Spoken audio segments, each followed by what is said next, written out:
thing that I enjoyed about astrophysics. It's a sort of jack of all trades thing, where you do a little bit of pure analytical mechanics, a little bit of gas dynamics, a little bit of hydrodynamics. There's just a lot of and indeed the issue is quite often that the phenomena we are interested in, they operate on all kinds of different scales, right?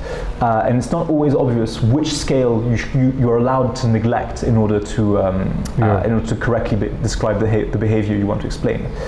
And I think the other thing that you were mentioning, right, the difficulty of sort of experimenting with the one universe we have, I think that's a very deep problem in cosmology, right? Because ultimately, we only have one universe. We don't run experiments with it. We can observe different patches of it, but ultimately this is not something. This is not a lab experiment, right? And I think there aren't that many branches of the natural sciences that have this problem of having access.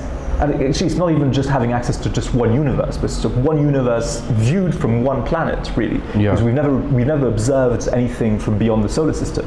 Yeah. So one universe observed from one planet at one point in time, right? Because again, we can, as we look further into the far reaches of the universe, we also look backwards, right, in time. But nonetheless, we only have one viewpoint, right? There's no. We're very much limited by our own, what's known as our cosmological horizon, right?